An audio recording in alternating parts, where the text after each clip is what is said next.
नमस्कार विद्यार्थियों, आपका स्वागत है हमारे चैनल एके बायोलॉजी जोन में। आज हम चर्चा करेंगे डीएनए लाइगेशन यानी आणविक गोंद मॉलिक्यूलर ग्लू के बारे में। और आज की ये चर्चा बहुत ही दिलचस्प होने वाली है। बिल्कुल। आज के इस विस्तृत विश्लेषण का हमारा मुख्य मिशन ये समझना है कि रिकॉम्बिनेंट डीएनए टेक्नोलॉजी में आनुवांशिक टुकड़ों को आपस में सटीकता से कैसे जोड़ा जाता है। हाँ, क्योंकि हमने देखा है कि अक्सर जेनेटिक इंजीनियरिंग में सारा ध्यान डीएनए को काटने पर होता है। सही कहा, रेस्ट्रिक्शन एंजाइम्स हमेशा लाइमलाइट ले जाते हैं। एग्जैक्टली। लेकिन मैं यहाँ शुरुआत में ही ये स्पष्ट करना चाहूंगी कि जीव विज्ञान में रिस्ट्रिक्शन एंजाइम्स की मदद से डीएनए को काटना जितना महत्वपूर्ण है, उससे कहीं अधिक जटिल और क्रिटिकल काम है उन कटे हुए टुकड़ों को वापस एक सही क्रम में जोड़ना। मतलब अगर टुकड़े सही से नहीं जुड़े तो क्लोनिंग की पूरी प्रक्रिया ही फेल हो जाएगी ना। 100%। डीएनए लाइगेशन इस पूरे तकनीक का वह निर्णायक चरण है जो एक सफल रिकॉम्बिनेंट मॉलिक्यूल के निर्माण की गारंटी देता है। तो चलिए इसे थोड़ा डिकोड करते हैं। जब हम इसे आणविक गोंद या मॉलिक्यूलर ग्लू कहते हैं तो असल में लेवल पर क्या हो रहा है? तकनीकी रूप से अगर देखें तो डीएनए लाइगेशन असल में दो अलग अलग डीएनए टुकड़ों के बीच फॉस्फोडाइएस्टर बंध बनाने की प्रक्रिया है। फॉस्फोडाइएस्टर बॉन्ड मतलब डीएनए की बैकबोन को जोड़ना। हाँ, ये एंजाइम एक स्ट्रैंड के 3 प्राइम हाइड्रोक्सिल सिरे को दूसरे स्ट्रैंड के 5 प्राइम फॉस्फेट सिरे से जोड़ देता है। जब ये दोनों जुड़ते हैं तो पानी का एक अणु बाहर निकलता है और एक निरंतर डीएनए बैकबोन बन जाती है।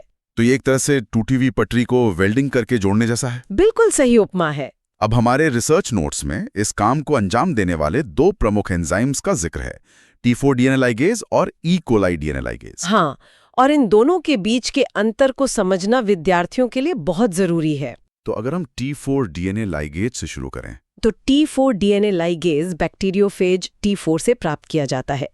इसकी सबसे बड़ी खासियत ये है कि ये ऊर्जा के लिए, मेरा मतलब है कोफैक्टर के रूप में, ATP का उपयोग करता है। और शायद इसीलिए लैब में क्लोनिंग में ये सबसे अधिक उपयोग किया जाता है। बिल्कुल, ये मोस्ट वाइडली यूज्ड एंजाइम है क्योंकि इसकी एफिशिएंसी बहुत कमाल की है। वहीं दूसरी ओर ई कोलाई डीएनए लाइगेज। हाँ, E coli DNA ligase bacteria E coli का अपना प्राकृतिक एंजाइम है। यह एटीपी के बजाय कोफैक्टर के रूप में NAD+ का उपयोग करता है। NAD+, okay. और इसका उपयोग जेनेटिक इंजीनियरिंग में थोड़ा कम सामान्य है। ठीक है, तो अब जब हमें एंजाइम पता है तो ये पूरी प्रक्रिया काम कैसे करती है? ये जो फॉस्फोडाइएस्टर बॉन्ड बनता है, क्या ये बस एक ही झटके में हो जाता है? नहीं, यह पूरी प्रक्रिया 3 आसान बायोकेमिकल चरणों में पूरी होती है। मैं इसे थोड़ा सरल करके समझाती हूँ। हाँ प्लीज। पहला चरण है एंजाइम एडेनिलेशन। इसमें जो हमारा डीएनए लाइगेज है वो सीधे ATP के साथ प्रतिक्रिया करता है। और ATP टूटेगा तो पायरोफॉस्फेट यानी PPI मुक्त होता है और एंजाइम के साथ AMP जुड़कर एक लाइगेज AMP कॉम्प्लेक्स बन जाता है। अब हमारा एंजाइम पूरी तरह से चार्ज्ड है। ये तो पहला स्टेप हो गया। हाँ, फिर आता है चरण 2 जिसे डीएनए एडेनिलेशन कहते हैं।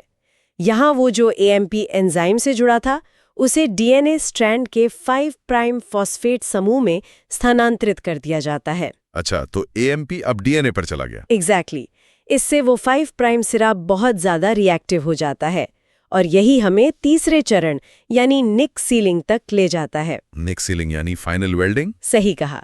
इस रिएक्टिव फॉस्फेट पर दूसरे स्ट्रैंड का 3 प्राइम हाइड्रोक्सिल समूह हमला करता है, एक न्यूक्लियोफिलिक अटैक। फॉस्फोडाइएस्टर बंध बन जाता है और जो AMP जुड़ा था वो मुक्त होकर बाहर निकल जाता है। ये तो एक जिपर को बंद करने या ताले में चाबी घुमाकर उसे लॉक करने जैसा है।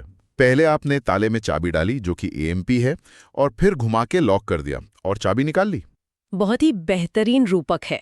विद्यार्थियों को इससे ये मैकेनिज्म आसानी से याद रहेगा। अब मैकेनिज्म तो समझ आ गया, लेकिन एक बात जो नोट्स में बार बार आ रही है वो है डीएनए के सिरों की प्रकृति, स्टिकी एंड्स और ब्लंट एंड्स। हाँ, ये बहुत क्रिटिकल है।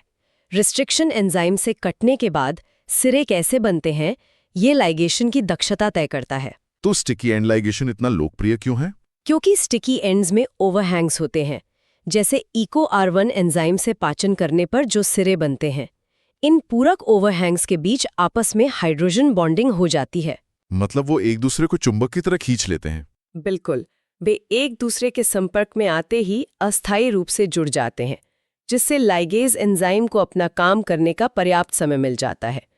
इसीलिए स्टिकी एंड लाइगेशन अधिक कुशल है और इससे दिशात्मक क्लोनिंग भी संभव होती है। दिशात्मक क्लोनिंग यानी इंसर्ट एक ही सही दिशा में जाकर जुड़ेगा। हाँ, लेकिन इसके विपरीत जो ब्लंट एंड लाइगेशन है, जैसे कि HEC3 एंजाइम के पाचन से जो सिरे बनते हैं, उनमें तो कोई ओवरहैंग नहीं होता। बिल्कुल नहीं। उनमें सिरों के बीच कोई बेस पेयरिंग या हाइड्रोजन बॉन्डिंग नहीं होती। तो फिर वो जुड़ते कैसे हैं? ये तो बहुत मुश्किल काम लग रहा है। ये बहुत मुश्किल है, इसीलिए ये प्रक्रिया काफी धीमी होती है, इसकी दक्षता बहुत कम है और इसके लिए लैब में हमेशा उच्च DNA सांद्रता की आवश्यकता होती है ताकि दोनों सिरे संयोग से टकरा सकें। मतलब ब्लंट एंड्स को जोड़ना एक तरह का सिरदर्द है। तो अगर ये इतना मुश्किल है तो इसे आसान कैसे बनाया जाए? विज्ञान में हर चीज का कोई ना कोई जुगाड़ तो होता ही है। बिल्कुल है। हमारे पास इसके दो शानदार समाधान हैं, लिंकर्स और एडेप्टर्स। लिंकर्स के बारे में पहले बात करते हैं। लिंकर्स सिंथेटिक DNA के छोटे टुकड़े होते हैं जिनमें रेस्ट्रिक्शन साइट्स मौजूद होती हैं। तो क्या हम इन्हें ब्लंट DNA से जोड़ देते हैं? हाँ, पहले इन लिंकर्स को उच्च सांद्रता में ब्लंट DNA के साथ जोड़ा जाता है और फिर उन्हें रेस्ट्रिक्शन एंजाइम से काट दिया जाता है ताकि स्टिकी एंड्स बन जाए। एग्जैक्टली, आपने बिल्कुल सही पकड़ा। लेकिन अगर हमारे मुख्य DNA में ही वो रेस्ट्रिक्शन साइट पहले से हो तो तब तो हमारा मुख्य DNA भी कट जाएगा। बहुत ही उम्दा सवाल, और इसी समस्या को सुलझाने के लिए एडेप्टर्स का उपयोग किया जाता है। एडेप्टर्स कैसे अलग हैं लिंकर्स से? एडेप्टर्स भी छोटे टुकड़े हैं, लेकिन इनमें पहले से ही स्टिकी एंड्स बने होते हैं। ओहो, मतलब काटने की जरूरत ही नहीं। बिल्कुल। जब रेस्ट्रिक्शन साइट्स अनुपस्थित हो या उन्हें काटने का जोखिम हो, तब एडेप्टर्स का उपयोग किया जाता है। ये बहुत ही स्मार्ट तरीका है। अब अगर हम एक रिसर्चर की तरह सोचें जो लैब में खड़ा है, तो ये पूरा लाइगेशन रिएक्शन किसी रेसिपी को पकाने जैसा लगता है। एक बहुत ही नाजुक रेसिपी। तो दक्षता को प्रभावित करने वाले मुख्य कारक क्या हैं? इसका कोई डैशबोर्ड है? हाँ, बिल्कुल। सबसे पहला और महत्वपूर्ण कारक है तापमान। 16 डिग्री सेल्सियस का तापमान लाइगेशन के लिए एकदम आदर्श माना जाता है। 16 डिग्री ही क्यों? रूम टेम्परेचर क्यों नहीं? क्योंकि 16 डिग्रीज पर लाइगेज एंजाइम भी काम करता है और जो स्टिकी एंड्स के हाइड्रोजन बॉन्ड्स हैं वो भी स्थिर रहते हैं। समझ गया। और इंसर्ट और वेक्टर का अनुपात क्या होना चाहिए? एक 3.1 का आदर्श अनुपात रखा जाता है, यानी वेक्टर के मुकाबले इंसर्ट के मॉलिक्यूल्स 3 गुना ज्यादा होने चाहिए। इसके अलावा ATP की अनिवार्यता तो है ही। हाँ, बिना ATP के D4 लाइगेज काम नहीं करेगा। और जैसा हमने पहले चर्चा की, ब्लंट एंड्स के लिए बहुत उच्च सांद्रता की आवश्यकता होती है। अब इस पूरी क्लोनिंग की फिल्म में एक विलन भी है जिसे हम वेक्टर सेल्फ लाइगेशन कहते हैं। हाँ, ये सबसे बड़ी सिरदर्दी है मॉलिक्यूलर बायोलॉजिस्ट के लिए। मतलब वेक्टर बिना इंसर्ट के ही वापस गोल होकर खुद से जुड़ जाता है, खाली प्लास्मिड बन जाता है।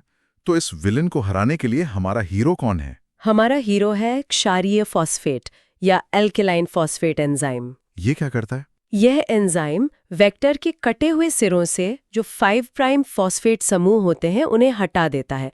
इसे डीफॉस्फोराइलेशन कहते हैं। और चूंकि लाइगेज को 5 प्राइम फॉस्फेट चाहिए जुड़ने के लिए, तो वेक्टर खुद से नहीं जुड़ पाएगा। बिल्कुल, वह खुद से नहीं जुड़ सकता, लेकिन हमारा जो इंसर्ट है उसके पास अपने फॉस्फेट होते हैं, तो वेक्टर सिर्फ इंसर्ट के साथ ही जुड़ता है। शानदार। अब जरा एक टेस्ट ट्यूब का दृश्य खींचते हैं। लैब में लाइगेशन रिएक्शन का सेटअप कैसे होता है? हम एक छोटी सी ट्यूब लेते हैं, उसमें हम वेक्टर DNA डालते हैं, इंसर्ट DNA मिलाते हैं, फिर हमारा मुख्य T4 DNA लाइगेज एंजाइम जाता है और ATP, बफे और मैग्नीशियम आयन। हाँ, वो भी डालते हैं और अंत में स्टेराइल वाटर यानी शुद्ध जल मिलाकर वॉल्यूम एडजस्ट करते हैं और फिर इसे इंक्यूबेट कर देते हैं। हाँ, ब्लंट एंड्स है तो इसे रात भर 16 डिग्री सेल्सियस पर छोड़ दिया जाता है, और अगर स्टिकी एंड्स हैं तो कमरे के तापमान पर 1 से 2 घंटे का इंक्यूबेशन भी काफी होता है। अब जब इंक्यूबेशन खत्म होता है तो उस ट्यूब में 4 संभावित परिणाम हो सकते हैं। सही, और ये जानना बहुत जरूरी है कि ट्यूब के अंदर क्या क्या बन सकता है। पहला और हमारा सबसे मनचाहा परिणाम है वांछित पुनः संयोजक अणु, यानी एक परफेक्ट रिकम्बिनेंट मॉलिक्यूल। ये तो सक्सेस हो गई। दूसरा परिणाम क्या हो सकता है? दूसरा है वेक्टर सेल्फ लाइगेशन, जिसके बारे में हमने अभी बात की, एक खाली गोलाकार प्लाज्मिड। तीसरा परिणाम शायद इंसर्ट का खुद से जुड़ जाना होगा। हाँ, इसे इंसर्ट सेल्फ लाइगेशन कहते हैं, जहां इंसर्ट स्वयं पर ही बंद हो जाता है। और चौथा है कॉन्कैटेमर्स का बनना। ये कॉन्कैटेमर्स क्या होते हैं? जब कई इंसर्ट और वेक्टर एक के पीछे एक लंबी चेन में आपस में जुड़ जाते हैं। ये आमतौर पर तब होता है जब डीएनए की सांद्रता बहुत ज्यादा हो। तो इन चारों में से लैब में हमें सिर्फ पहले वाले से मतलब होता है। बिल्कुल। अब अगर हम इसके अनुप्रयोगों की बात करें तो इसके इस्तेमाल की लिस्ट तो बहुत लंबी है। जीन क्लोनिंग, जीनोमिक और सीडीएनए लाइब्रेरी बनाना, और नेक्स्ट जनरेशन सीक्वेंसिंग यानी एनजीएस में भी एडेप्टर्स जोड़ने के लिए लाइगेज का ही इस्तेमाल होता है। डीएनए रिपेयर अध्ययन और सिंथेटिक बायोलॉजी में भी ये बहुत काम आता है। लेकिन आजकल कुछ आधुनिक तकनीकें भी आ गई है ना। हाँ, विज्ञान बहुत तेजी से आगे बढ़ रहा है। अब हमारे पास गेटवे क्लोनिंग है। और मैंने गिब्सन असेंबली के बारे में भी बहुत सुना है। गिब्सन असेंबली एक अद्भुत तकनीक है जहां कई टुकड़ों को बिना रेस्ट्रिक्शन साइट्स के एक साथ जोड़ा जा सकता है। और गोल्डन गेट क्लोनिंग भी है, जो एक ही ट्यूब में कई डीएनए फ्रैगमेंट्स को असेंबल कर सकती है। ये सब तो फ्यूचर की तकनीकें हैं। अब इस डीप डाइव को समाप्त करने से पहले हम छात्रों के लिए एक त्वरित यानी रैपिड फायर सारांश करते हैं। समस्या निवारण और परीक्षा उन्मुख मुख्य बिंदु। जरूर, मैं तैयार हूँ। पहली समस्या, अगर क्लोनिंग के बाद प्लेट पर कोई कॉलोनी नहीं आती है तो क्या करें? इसका मतलब लाइगेशन नहीं हुआ है। आपको इंसर्ट का अनुपात बढ़ाना चाहिए या फ्रेश एटीपी इस्तेमाल करना चाहिए। समस्या नंबर 2, अगर उच्च बैकग्राउंड आ रहा है, मतलब बहुत सारे खाली वेक्टर हैं, तो आपको वेक्टर को दोबारा सही से डीफॉस्फोराइलेट करना चाहिए एल्केलाइन फॉस्फेट के साथ। समस्या 3, दक्षता बहुत कम है। ऐसे में आप लाइगेज की मात्रा बढ़ा सकते हैं या इंक्यूबेशन का समय बढ़ा सकते हैं। अब परीक्षा के लिए 5 मुख्य बिंदु। पहला, लाइगेज एंजाइम हमेशा फॉस्फोडाइएस्टर बंध बनाता है। दूसरा, स्टिकी एंड लाइगेशन हमेशा ब्लंट एंड से अधिक कुशल है। तीसरा, T4 लाइगेज एटीपी का उपयोग करता है और ई कोलाई लाइगेज NAD+ का उपयोग करता है। चौथा, एल्केलाइन फॉस्फेट का उपयोग सेल्फ लाइगेशन रोकता है। और पांचवा, एक आदर्श लाइगेशन प्रक्रिया में इंसर्ट और वेक्टर का अनुपात 3.1 होता है। कमाल का सारांश था। ये पॉइंट्स परीक्षा में जरूर काम आएंगे। बिल्कुल। और इस चर्चा के अंत में विद्यार्थियों के लिए एक बहुत ही रोमांचक विचार छोड़ना चाहूंगी। वो क्या है? जरा कल्पना करें कि कैसे एक साधारण आणविक गोंद हमें जीवन के बुनियादी कोड यानी डीएनए को फिर से लिखने की शक्ति देता है। वाकई, ये किसी जादू से कम नहीं है। भविष्य में सिंथेटिक बायोलॉजी इन सूक्ष्म उपकरणों का उपयोग करके क्या नए चमत्कार कर सकती है। शायद हम लैब में नए जीव बना लें या आनुवांशिक बीमारियों को हमेशा के लिए जड़ से मिटा दें। ये सब हमारी कल्पना से भी परे है। चैनल को सब्सक्राइब करें और अपने दोस्तों के साथ शेयर करें। धन्यवाद।